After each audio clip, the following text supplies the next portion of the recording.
right, so this is a quick video to explain how to convert a wide form SPSS dataset to a long form SPSS dataset.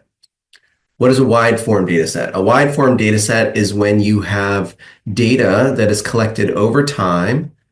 So in this case, we have students who have multiple observations of a writing assessment between the fall, the winter, and the spring.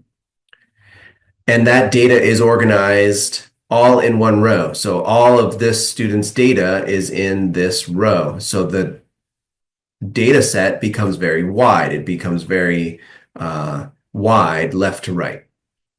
A long form data set is when we will have multiple rows for each student. So in this case, I have 3 observations per student. So instead of having 1 row per student, I'll have 3 rows per student, which will make the data set be much longer. So instead of having 3,299 rows, it'll have 3 times that many. Why would we do that? We need to do that because when you're estimating growth models, most software systems require the data set to be structured in long form so that they can estimate a value such as time, which is then nested within a student.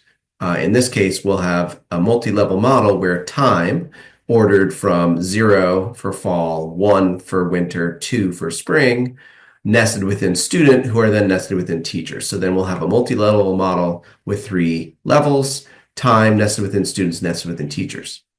Right now, the data set is not structured to support that, although it would be supported for repeated measures analysis, just not a multi-level growth model. You're going to go to Restructure.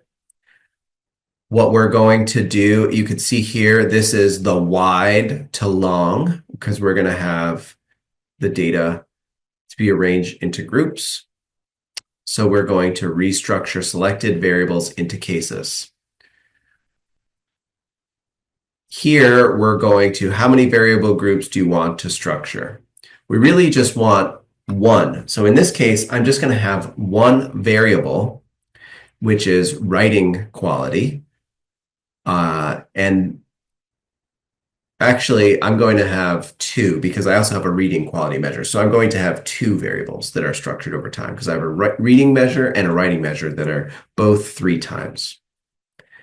So the target variable 1 will be, we'll call it writing quality.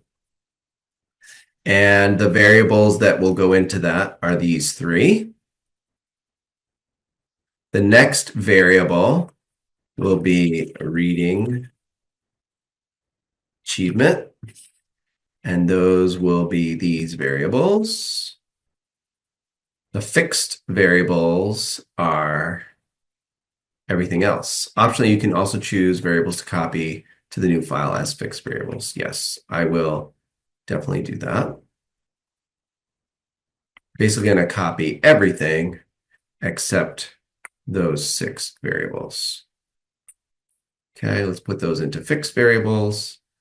How many index variables do you want to create? Use this when a variable group records the effects of a single factor treatment or condition. Okay. In this case, we just have 1. I just need a single variable called time. Yep, this looks good. Oh, look, and I didn't even have to do that. I could have selected keep and treat as fixed variables, but I selected all those variables, so I can just leave those. System missing or blank values. We're ready to restructure the data. Let's look at the data set. And so now for each of our, we now have 3 rows per research ID. And if we've done this right, there should be a new variable. Yep, okay, so let's move these up so we can really look at this. Okay, so, oops. So now we have, it automatically created an ID variable for us, but that's consistent with the research ID. So let's move teacher over. So you notice that the research ID is the same. The index, which we're going to rename, we're going to call this time.